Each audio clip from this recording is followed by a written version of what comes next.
Hoy, por ejemplo, vamos a ver dos ejes temáticos, de los cuales vamos a iniciar con el eje temático de las ciencias biológicas, como ya dijo la señorita Evelyn, también abarcando químicas y de la salud. Este ámbito nos va a invitar a explorar los avances y descubrimientos que transforman nuestro entendimiento del mundo natural y también su impacto en la vida humana.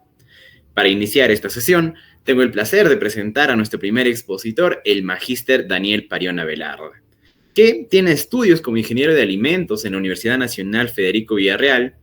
También es magíster candidato en bioquímica y biología molecular en la Universidad Peruana Cayetano Heredia, además que desempeñó como investigador en bioquímica y biopolímeros en la institución a la que va a representar también hoy día, que es el Centro de Innovación Productiva y Transferencia Tecnológica, Pesquero, Acuícola y Agroindustrial del Perú. Él nos compartirá sus valiosos hallazgos sobre un tema sumamente interesante, que lleva por título El análisis del efecto de la dieta en la composición química proximal en larvas de Tenebrio molitor. Este estudio no solamente contribuye al campo de la biología y la nutrición, sino que también tiene implicaciones importantes en áreas como la producción sostenible de alimentos. Bueno, sin más preámbulos, demos una cálida bienvenida al magíster Daniel Pariona, invitándolo también a tomar la palabra. Bienvenido. ¿Qué tal? Buenos días con todos. Sí, bueno, y así puede comenzar con la presentación de su material y también la ponencia. Ya. Sí, ¿qué tal? Bueno, qué gusto que se haya podido consolidar la exposición, ¿no? Aunque me dio un poquito tarde la ponencia. Claro, no se preocupe. Le recuerdo que va a tener una duración aproximada de 15 a 20 minutos. Entonces, cuando ya esté por 15 minutos, yo le voy a avisar a fin de que pueda medir su tiempo para alcanzar el máximo de 20. ¿Le parece? Ok, sí, sí lo he hecho exactamente para casi 10 minutos, por si acaso. Claro, no hay problema, expláyese nada más. Ahí está. El audio lo voy a llevar por el celular porque a veces mi máquina funciona por acá. Claro, no hay problema, le atendemos. Ya, ¿qué tal? Buenos días. Ante todo, agradecerles a los organizadores por la aceptación del trabajo y por esta tarea titánica de desarrollar ciencia a nivel nacional. El tema que voy a hablar es relacionado a la crianza de insectos. Mi nombre es Daniel Pariena Velarde, como mencionó el doctor, soy ingeniero de alimentos, con estudios de maestría, y laboro en el Centro de Innovación Tecnológica Pesquera, Acuícola y Agroindustrial, que ese nombre lo tenemos hace exactamente, creo que 10 días. Antes éramos Centro de Innovación Tecnológica Pesquera, solamente. Se ha ampliado, ¿no? El tema es análisis del efecto de la dieta en la composición proximal en larvas de Tenebrio molitor. Este tema es como una revisión que antecede a un trabajo de investigación que estamos realizando, que es en la crianza de insectos, para saber cómo criarlos, cómo obtener nuevas materias primas, sea como proteínas, como lípidos o como harinas, sea para dieta animal o para dieta humana. Debemos conocer, en base a los trabajos que ya se han realizado, qué dieta sería la que deberíamos utilizar. Aquí les presento, estas son las larvas de Tenebrio molitor, las cuales llegan a pesar en su etapa, en su máxima, en su etapa adulta hasta 0.1 gramos, por lo cual tienden a ocupar poco espacio, y eso es por las grandes ponderaciones que hay en la crianza de insectos. Bueno, volviendo a la larva de tenebrio, es un coleóptero polometabólico, es considerado una plaga secundaria porque abunda en los residuos de trigo, de harina, de salvado. Hemos encontrado referencias la más antigua es de 1910, relacionada a las características de melanismo que desarrolla. Por ejemplo, uno genera una punción en la larva y se empieza inmediatamente a poner totalmente negra. Entonces era usada como una fuente de enzimas en ese entonces. Su ciclo de vida varía dependiendo de la dieta, de 4 a 6 meses en dietas adecuadas, refiriéndonos a salvado de trigo, harinas de trigo, o dietas hasta de más de un año, si son fuentes de hojas de verduras, cosas que no tienen muchos carbohidratos. sino más residuos fibrosos. Y en ciencias biológicas es usado como sistema biológico para criar, por ejemplo, hongos dentro de sus intestinos, para ver cómo biodegradan el plástico, cosas de ese estilo. Y también es usado por la industria de alimentos y por la industria acuícola como alimento. A partir del COVID, claro, en plena pandemia el COVID se autorizó, ¿no?, que se podía consumir harina de insectos, de tenebro molitor en la Unión Europea. Sin embargo, como alimento para animales sí es usado ya desde los 90. Hay una base de datos llamada Dimensions, en donde nosotros buscamos información acerca de tenebrio, la cantidad de publicaciones, y vimos que a partir de... A ver un momento, disculpen, en plena conferencia comenzaron a taladrar por acá. Si ustedes ven en la parte izquierda, ven la cantidad de publicaciones que hay acerca de tenebrio en sus diferentes ítems, sea como sistema modelo, como alimento para humanos, alimento animal, o como para ciertos estudios ecológicos, por ejemplo, qué tanto aguanta la deshidratación, si elevaremos la temperatura, etcétera. Vemos que a partir de 2020 hay un crecimiento exponencial. ¿Y esto a qué se debe? A que, si bien como sistema modelo era importante, ya en el momento en que se plantea que la harina de tenebro podría reemplazar la harina de pescado como insumo de la industria acuícola, ya de pronto es un tema mucho más interesante de investigación, pareciese, y por lo tanto empiezan a profundizar en la extracción de proteínas, a ver los lípidos, y usar las larvas de tenebro en sus diferentes formas con los diferentes sistemas acuícolas para poder reemplazar. Por eso en la gráfica de derecha vemos, por si acaso estas gráficas están en escala logarítmica, para poder ver ver todo el rango de las variables. Entonces vemos que primero va en sistemas, ciencias biológicas, ciencias agrarias y veterinarias, es tan grande como ciencias biológicas. O sea, más que el sistema modelo ya se está aplicando. Y aparte de eso tenemos el crecimiento exponencial. Entonces vemos que si bien ha habido muchos años como parte de las ciencias biológicas, ya cuando pasó a las ciencias agrarias, veterinarias y alimentarias, pareciera que entrar ya a la investigación aplicada empieza a haber mayor generación de información. Pero esta generación de información está dispersa, como ustedes conocerán, y para poder tomar decisiones adecuadas hay que sistematizar. Por lo cual nosotros planteamos una metodología algo simple, en donde buscábamos información en la base de datos Dimensions desde el 2000 hasta el 2024, usábamos diferentes términos, como vemos, que complementen al tenebro molitor, como química, nutrición, alimento, alimento para animales, proteínas, lípidos, minerales, es parte de la composición química, y también nos atrevimos a buscar en tesis, porque algunas tesis en inglés logran consolidarse en artículos de investigación, pero las tesis en español no. Entonces ahí nos pareció que había una data perdida. Logrando encontrar 48 papers, los cuales podríamos sacar datos. Encontramos también 8 tesis, en donde cumplía con que tenga la composición química en alguna forma. Y esta cantidad de artículos y tesis generó 206 datos. Estos datos fueron colocados en esta base de datos, que es libre, y uno puede colgar todos sus anexos para lo que son las publicaciones, en donde tenemos colocado 2 bases de datos: la base de datos de composición química, la base de datos de perfil de ácidos grasos. Estamos desarrollando la de los minerales y de los aminoácidos. Vamos a los resultados. Este es un histograma en el cual vemos toda la data de cenizas, de proteínas y de grasa. Y vemos que hay una tendencia. Por ejemplo, en cenizas está entre 2 a 4%, consolidándose casi cercano al 3.5 o 3.8 a 4%.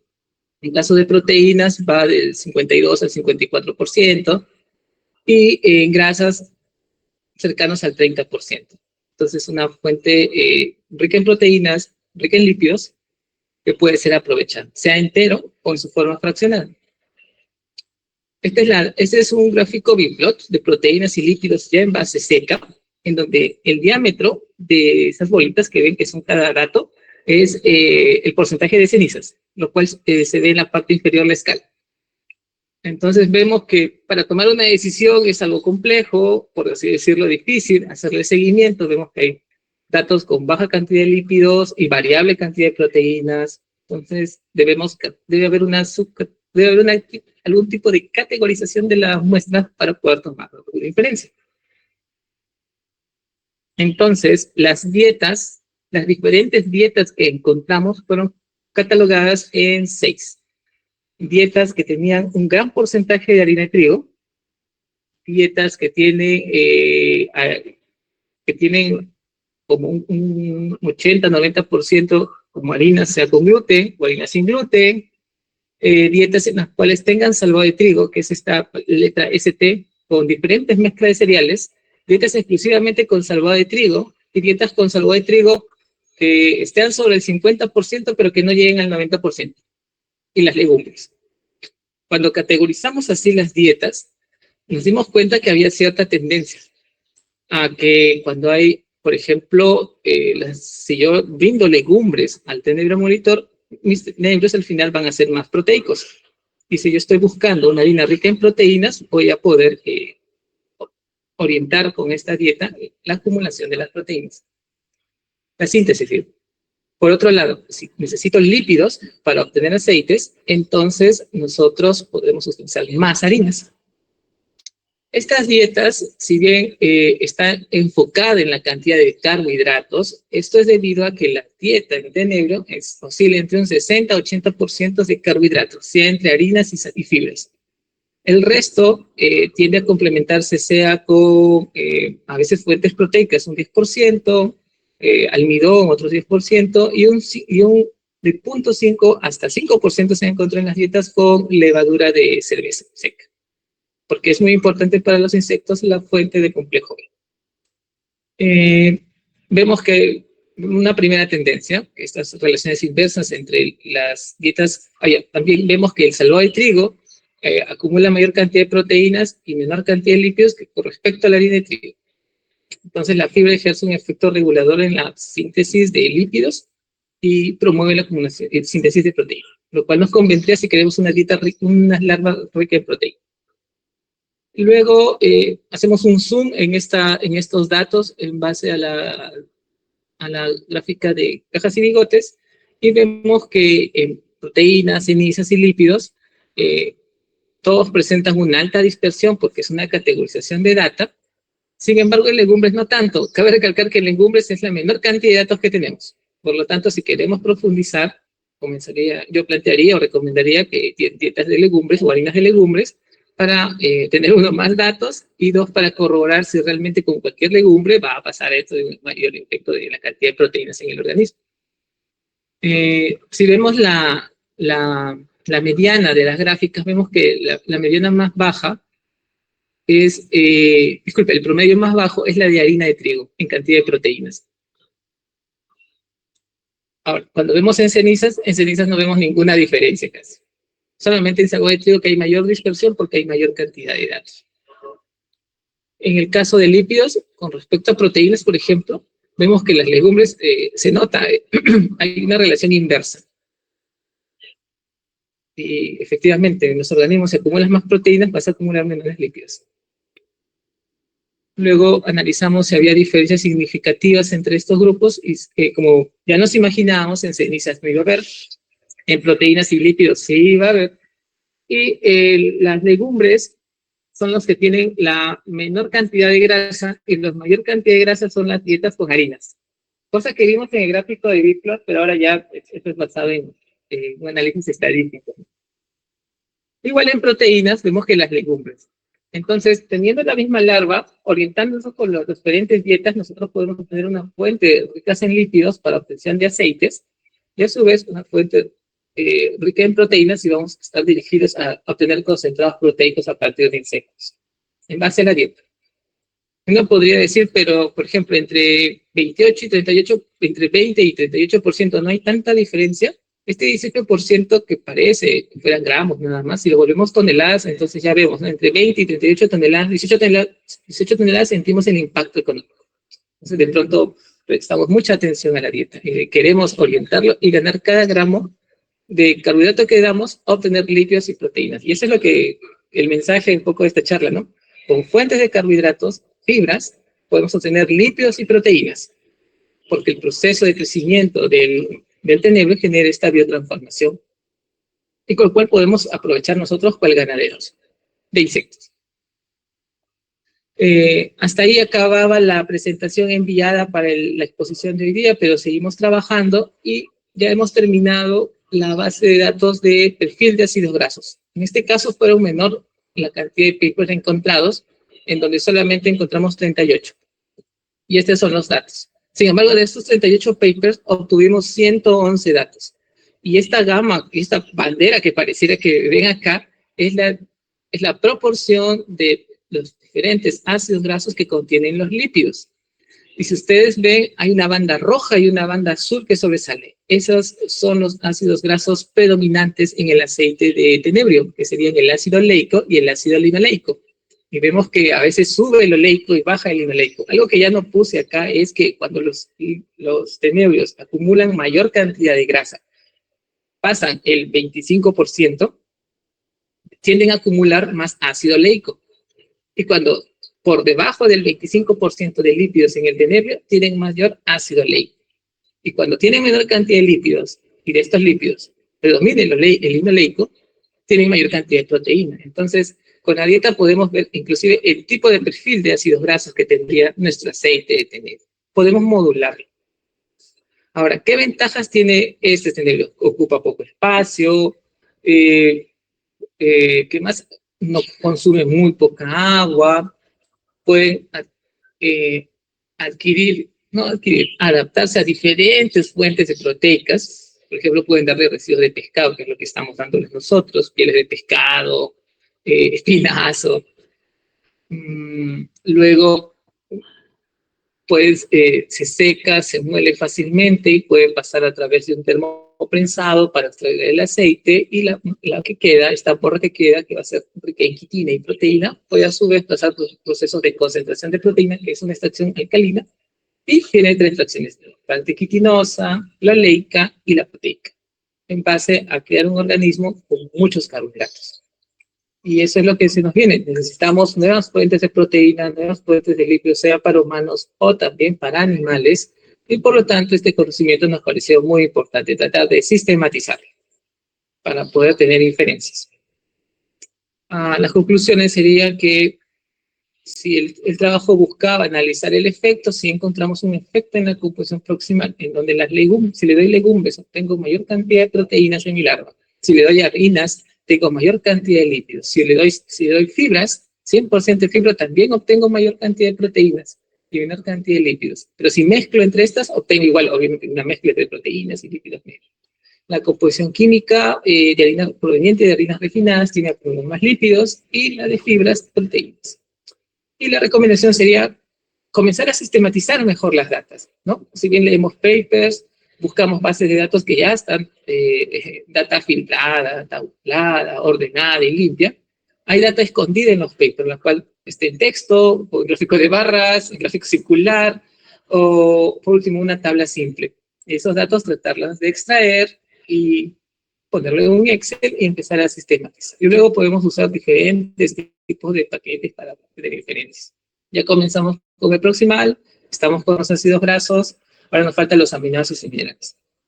Y luego también pensamos empezar a obtener la data de los ratios de crecimiento según el tipo de alimento, para ver ahora la velocidad de crecimiento. Bueno, eso sería todo. Espero haber podido dar el mensaje del cultivo de insectos es importante, y conocer el efecto de las dietas que les vamos a dar para obtener algún tipo de metabolito primario. Gracias.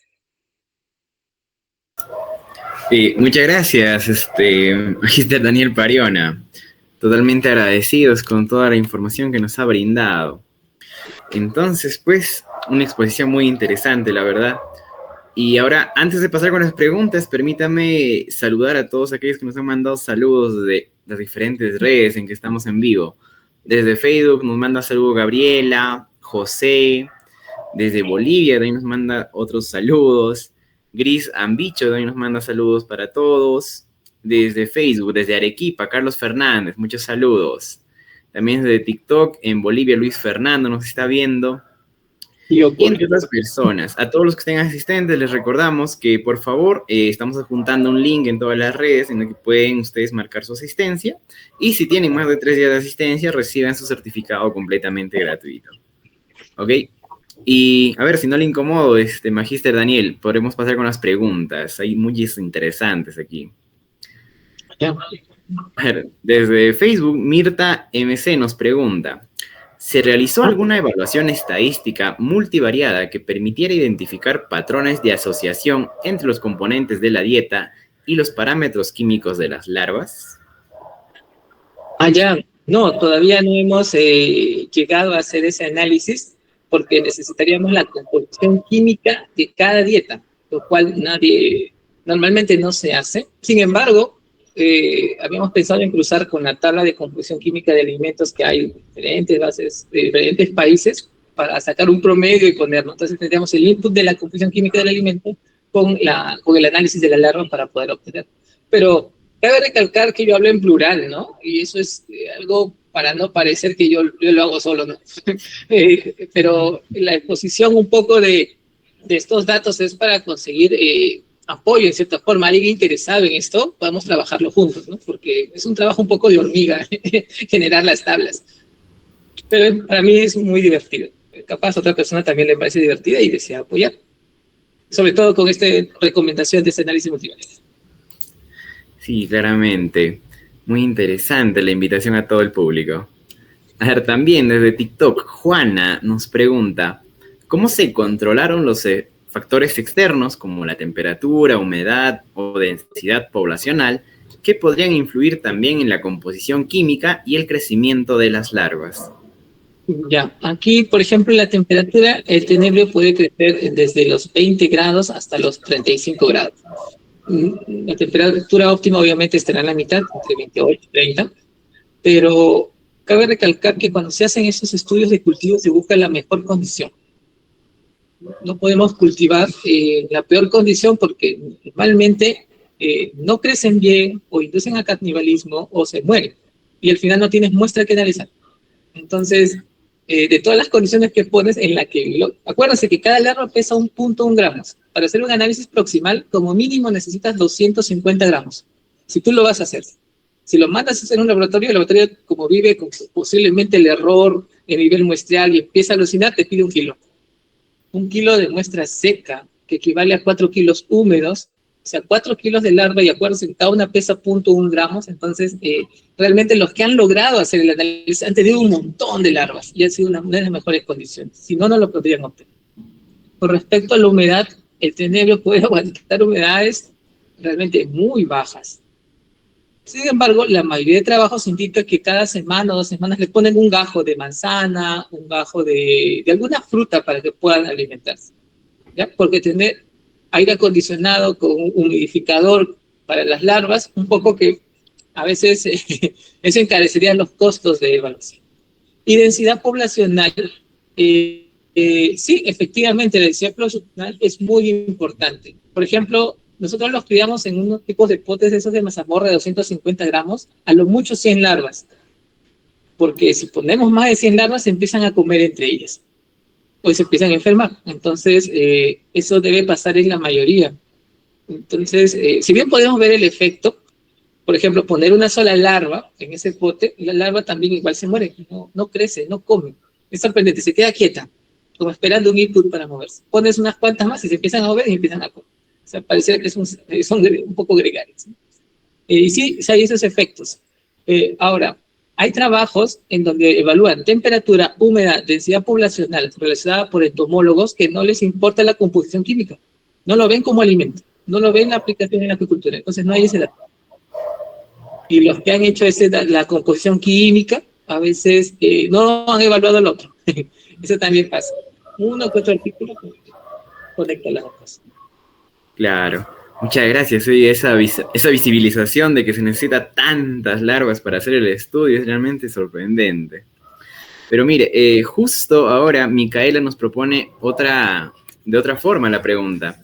Nos dice, ¿qué tan viable sería aplicar estos hallazgos a un nivel industrial alimentario en la formulación de piensos para animales? Eso ya se está haciendo.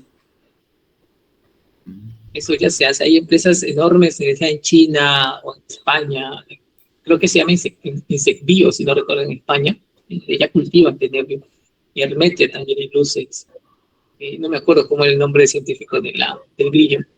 Ya lo están haciendo. Sea para pollos, para ganado vacuno, ganado porcino. Para humanos todavía no, pero para ellos sí. Claro. Ver desde Facebook, Melanie nos pregunta, ¿qué criterios principalmente consideró para formular las dietas experimentales y cómo se garantizó su homogeneidad durante el periodo de Ya. alimentación? En mi caso, como hicimos este trabajo, acá en el ITP estamos criando también insectos. Entonces, nosotros estamos orientados a obtener proteína.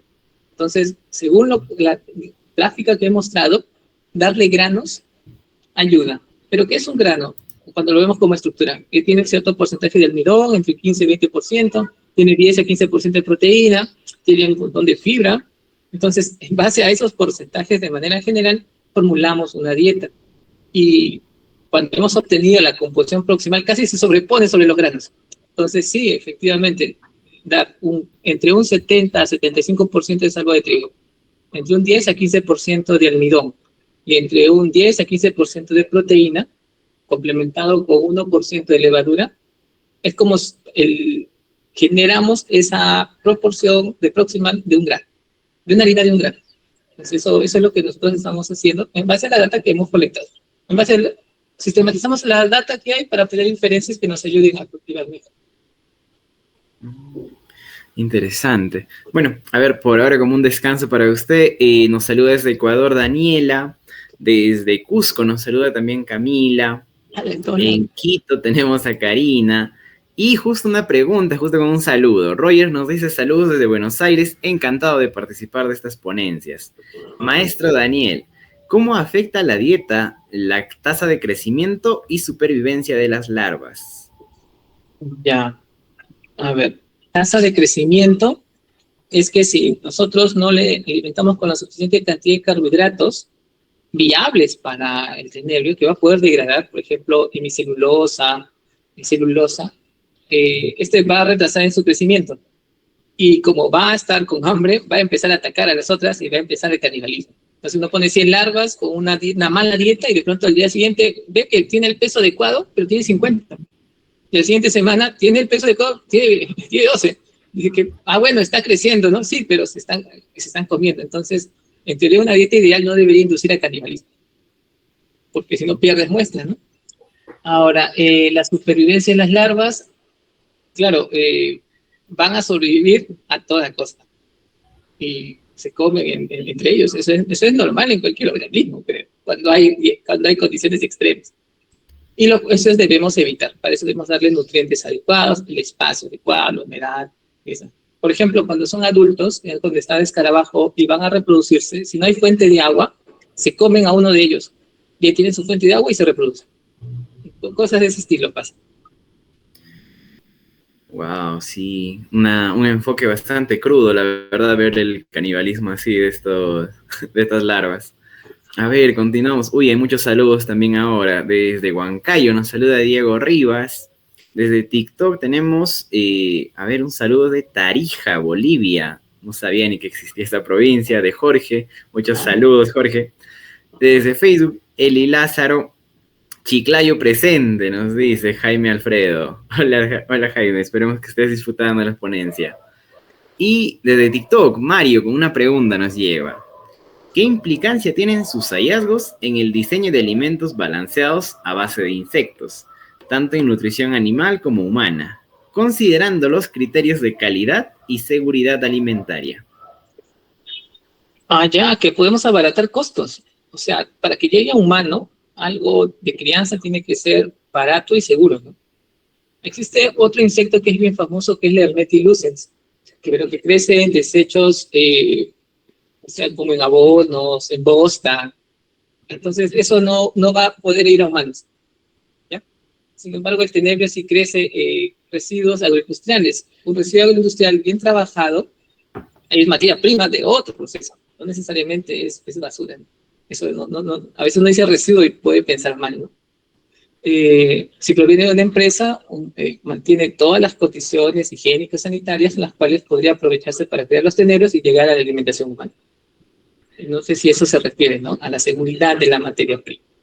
Por último, puede hervirla o cocerla. Por ejemplo, el salvado, a veces, si uno lo trabaja como está, tiene demasiados ácaros. No simplemente compra salvado de trigo en cualquier sitio, lo deja tapado un mes y luego pone el microscopio y vas a ver ácaros por todos lados, lo cual es normal porque es un residuo. Entonces lo que se hace es esos residuos, para que lleguen al consumo humano, en plantas, antes que pase todo ese almacenamiento y esa promoción de crecimiento, se tuestan. Y una vez tostado, ya no, y bien envasado, en base seco, con una humedad relativa adecuada, ya no va a promover un tipo de crecimiento de insectos, en este caso como los ácaros, y puede utilizarse para el consumo humano. Entonces vemos que el mismo residuo, mal trabajado y bien trabajado, podemos hacer algo. Y eso aplica al tenebrio. Yo lo seco el salvo de trigo a 80 grados, unas 2 o 3 horas, para disminuir la cantidad de ácaros, y ese salvado luego pasa a ser alimento, lo cual será procesado en una semana por el tenebrio. Entonces ya no tiene tiempo, si hay, en el caso hubiese un insecto o una contaminación, de pulular, pues, ¿no? Un poco ese es el juego también, ¿no? Entradas y salidas, un stock adecuado para un manejo adecuado del hino. Claro. Sí, como usted menciona, eso de volverlo pues sostenible económicamente realmente es una gran dificultad que también tiene este alimento, ¿no? Para llegar al nivel humano. Y es ahí donde veo yo la mayor dificultad, la verdad. Como contador, ver la rentabilidad en esta producción es difícil. A ver, continuando entonces. Uy, desde TikTok nos escribe JuanPP19.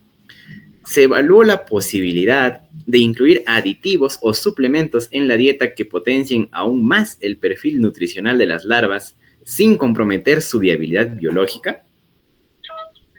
A ver, incluir aditivos o suplementos en la dieta que potencien su perfil nutricional. Bueno, nosotros no lo hemos hecho, pero sí hay trabajos en donde le dan, por ejemplo, las cáscaras cocidas del maíz morado, que provienen de cuando hacen chicha morada, hierven ahí un maíz y esa borra que queda de maíz, lo muelen y lo dan, y el tenebrio se vuelve un poquito morado y hacen análisis de antocianinas, y tiene antocianinas. Otros hacen lo mismo por ejemplo, con residuos de pescado y algo de omega 3 en traza, que en el aceite. Eso sí han tratado de hacer. Pero es que el tenebrio tiene un pro y contra. O sea, el pro se adapta a cualquier dieta. El contra tiende a estar su composición química y su metabolismo un poco, por más que varíen los componentes externos, en una homeostasis bien chévere, o sea, se mantiene esa proporción. Y uno quiere a veces darle más para hallar variabilidad, pero lo metaboliza tan bien que no hay tantos cambios. Eso a veces pasa. Ahora, otra cosa es que haya aditivos que incrementen el crecimiento o la alimentación. Por ejemplo, el mismo complejo B podría considerarse un aditivo, ¿no? Para que coma más y crezca más.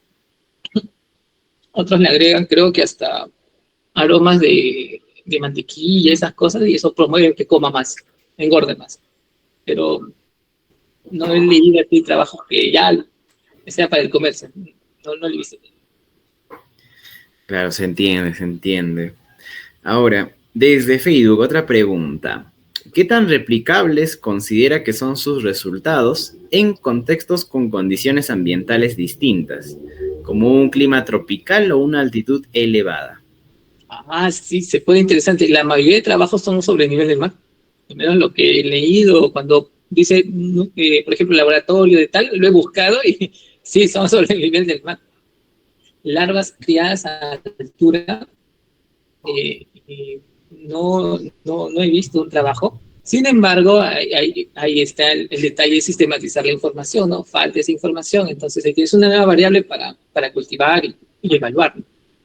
No podría yo extrapolar eso en base a la data que tengo. Eso no podría ser.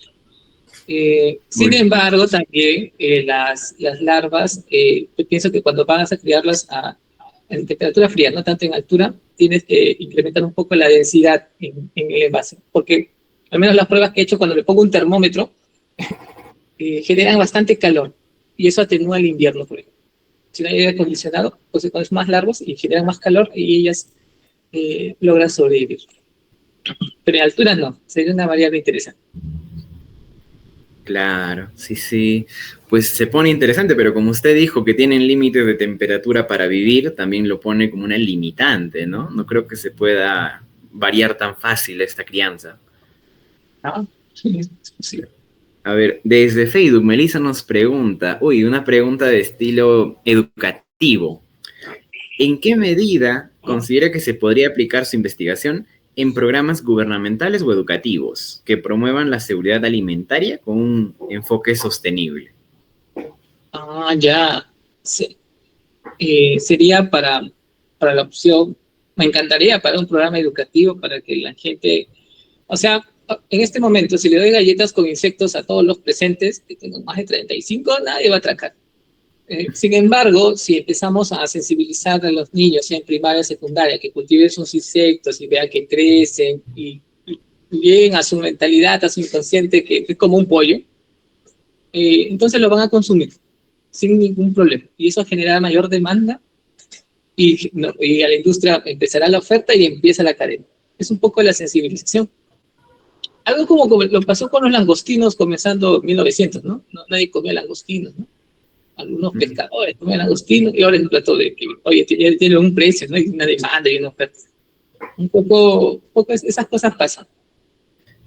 Claro. Sí, sería Sí, bacán el sistema educativo. sí, se ve un enfoque interesante, pero como usted lo dice, las limitantes. Y justo aprovechando ese tema, y ahora que también le he atendido y leído tantas preguntas, yo tengo una duda también. Usted, ya habiendo visto todo el tema y cómo el contexto está ahorita de las larvas, considera, bueno, ¿qué limitantes usted considera como los principales desafíos que tiene las larvas para poder tener una adopción generalizada para una fuente alimentaria, ¿no? Como usted lo dice, la costumbre, la cultura de la gente, de la población, es una principal, ¿no? Limitante.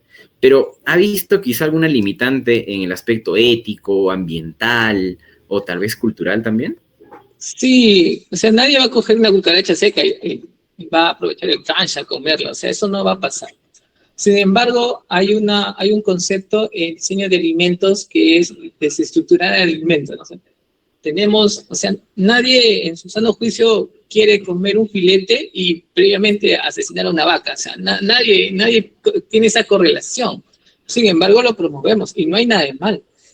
¿Qué hacemos? Una vaca la desestructuramos en filetes, en porciones, lo procesamos y obtenemos una hamburguesa y vivimos en paz. Lo mismo hay que hacer con los insectos, fraccionarlo. Por eso hablaba de la fracción titina, proteína y lípidos. Y una vez que obtienes un aceite, que dices que es de insecto transparente, encima este aceite huele a aceite de oliva, o sea, tiene ese olor.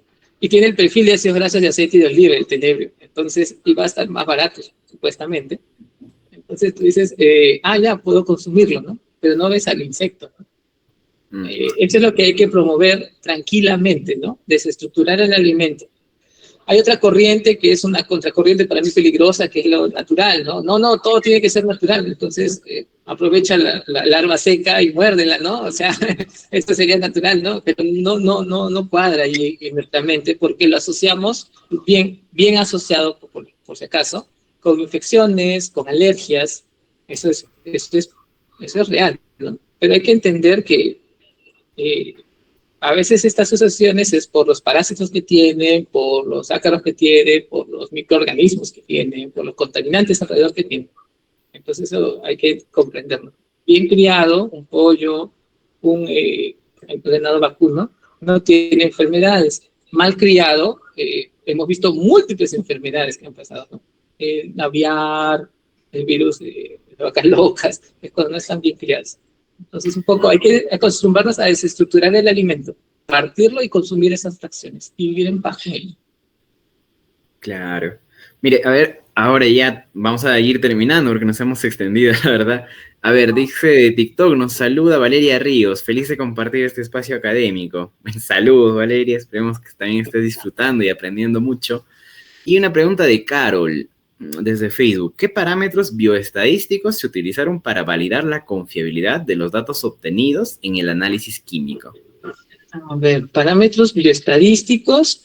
A ver, ahí me gustaría preguntarle, ¿no? ¿Cómo denomina eso? Pero, por ejemplo, cuando uno hace un análisis estadístico y lo presenta en un trabajo de investigación, previamente ha pasado por un análisis a veces de varianza o ha visto, por ejemplo, las clásicas de homogeneidad, homoelasticidad, esos tipos de pruebas normalmente han pasado, ¿ya? Pero a veces uno, cuando hace múltiple cantidad de datos, como en este caso, a veces un dato no cumple. Eso sí, creo que, si no recuerdo mal, justo en donde no hay diferencia, que es en cenizas, ahí hay una data que no cumple. Y eso no creo que invalide todo. Sin embargo, si es reincidente, uno ya le toma más en cuenta. Pero esa es estadística, no necesariamente es bioestadística, ¿no? Pero bueno, también capaz es un background de la señorita que pregunta con bioestadística. Sí, claro. Eso sería que tendría que Sí, genial, estuvo, yo también no le entendí muy bien a lo que se refería, pero esperemos que esté satisfecha con la respuesta. Y bueno, para terminar le pregunto una última pregunta, justo tocando el tema de la rentabilidad que usted mencionaba antes. Como indicamos, a final, esta investigación que usted realiza, y como la de los otros, buscará a la larga generar algún tipo de rentabilidad, como una producción de larvas o algo similar, ¿no? Es muy posible. Entonces, usted como conocedor de este tema y que lo ha estudiado, hemos visto, por ejemplo, en la agricultura, donde hemos producido bastante agricultura, hemos visto la entrada de químicos y todo para acelerar la producción, para producir alimentos más grandes, de mayor tamaño. ¿Usted ve algo similar que se pueda aplicar a las larvas? Aparte, por ejemplo, nos mencionaba la mantequilla ahí como un datito, pero ¿ve algo que también tenga esta incidencia que puedan explotarla, por así decirlo, para la rentabilidad? No. Supongo que ya por el siglo en que estamos, ya estaremos hablando de, más que dar componentes externos, es de modificar cosas internas, como una edición genética.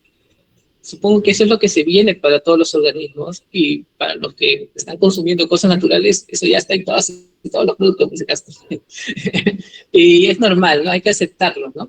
Hay que entender que la tecnología que tenemos es como un avión, y hace rato despegó y no podemos bajarnos a la mitad, hay que seguir, ¿no? Para poder llegar a algún sitio. Y Sí, eso es lo que tiene edición genética en los organismos. Por ejemplo, ¿no? Si yo modifico para que tenga mejores receptores, mayor cantidad de receptores olfativos, en el caso de tenebrio, eso hará que sea más susceptible a los olores. Entonces, si yo agrego un aditivo de olor al alimento que no le gusta mucho, por ejemplo, porque el insecto también tiene asociaciones, ese olor me va a hacer daño y no lo come. Entonces, si yo logro hackear eso, empieza a comer y genero un insecto obeso. Si les parece familiar, ¿no?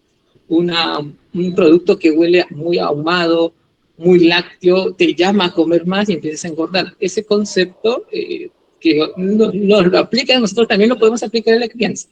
Y también podemos editarlo para que haya mayor acumulación de lípidos, por ejemplo, o mayor cantidad de hierro, que sería importante. Eso sí se viene, ¿no? De que lo podamos hacer aquí en Perú, así en un 2x3, no creo, pero se está haciendo en algunos lugares, ¿no? Lo que nosotros podemos hacer es ubicar nuevas variedades, criar selectivamente, encontrar nuevas variedades, nuevos fenotipos y tenerlos como, empezarlos a criar, a cultivar y poder empezar a entrar a esta competencia, ¿no? Para poder, ¿cómo decirlo, no? Tener un impacto en la seguridad alimentaria a nivel nacional. Nosotros podemos independizarnos de proteínas en lípidos. Sí, cultivando insectos. Sí, es posible. Pero debemos cultivar más insectos y mayor promoción y sobre todo mayor aceptación. Claro, la aceptación. A ver, Jaime nos da una última pregunta ya para despedirnos. Dice, ¿se ha hecho estudios sobre las larvas encontradas en el producto que se distribuye en el programa Wasi Nikuna? Uy, la verdad no estoy al tanto de la información. Larvas. Es que cualquier cosa, no, una cosa es, bueno, larvas, así de manera general, ¿no? Algo un poco que... Claro. Bueno, Al parecer hace referencia. Hay una noticia noticia de hace un mes que encontraron gusanos en productos de ese programa, ¿no? Claro, pero un gusano no es una larva, ¿no? ¿Y Uy. en qué productos? ¿Es una carne, por ejemplo? No sé en qué producto. Al parecer es un programa alimentario de Perú justo, pero desconozco la profundidad del tema también. Pero ahí vemos, por ejemplo, un ejemplo claro de cómo la gente puede asociar, ¿no?, la ponencia de las larvas para el consumo de la dieta y unas larvas encontradas pues como contaminante, ¿no? Claro, o sea, por ejemplo, estoy buscando las noticias porque no sé si son gusanos en carne o son así en cereales. Es lo que no me queda claro. Alguien Sí, disculpe por no tener claras las noticias. En productos envasados, ¿no? En productos envasados como por ejemplo atunes. Ah, ya, entonces si es un atún, o sea, es sería un anisakis, un parásito de ese tipo.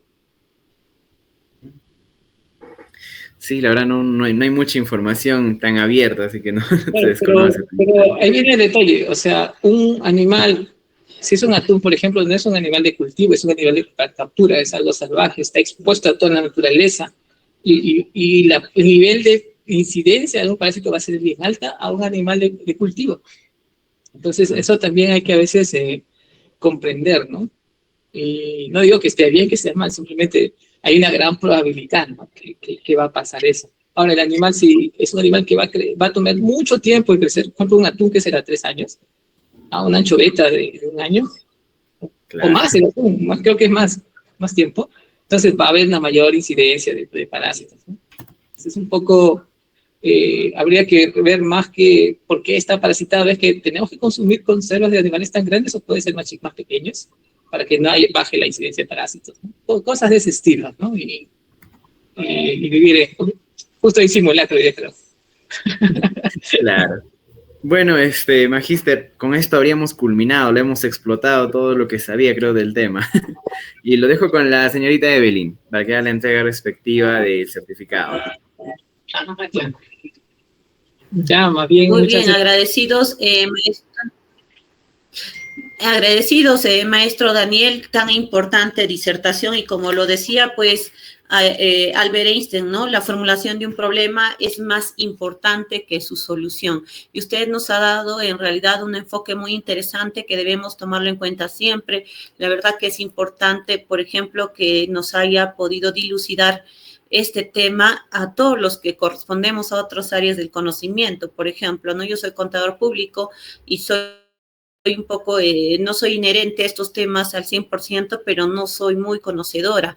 Entonces, ¿qué tan importante ha sido su participación? Y por tanto, la institución CKGen Sachs emite el certificado como ponente internacional al magíster Daniel Pariona Velarde por su destacada participación en el segundo Congreso Internacional Multidisciplinario de Investigación CKGen 2025, con la ponencia Análisis del efecto de la dieta, la composición química proximal en larvas de tenebrio, presentado dentro del eje temático Ciencias Biológicas, Químicas y de la Salud, desarrollado del 26 al 31 de mayo de 2025. Su grandiosa intervención fue esencial para enriquecer el intercambio de conocimientos y experiencias en el ámbito de la investigación, innovación y tecnología, generando un espacio de reflexión y aprendizaje que contribuyó al éxito del Congreso y al fortalecimiento de la comunidad académica.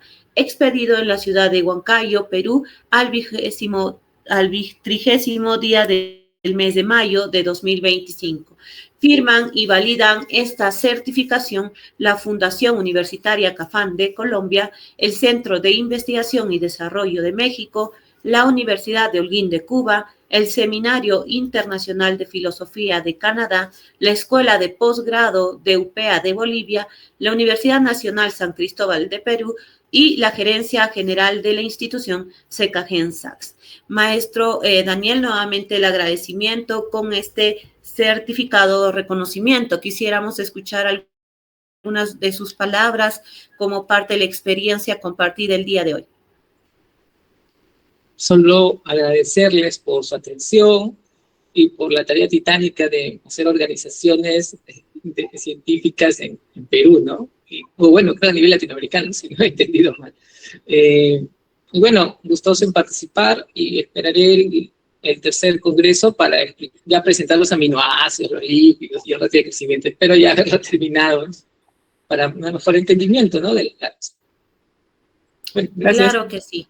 Muchísimas gracias, maestro Daniel, y lo despedimos todos miembros de sala y los que seguimos bajo las transmisiones de Facebook Live y TikTok y YouTube con un fuerte voto de aplauso. Un cálido saludo y abrazo desde aquí, la ciudad incontrastable de Huancayo, Perú. Muchísimas gracias, maestro. Listo.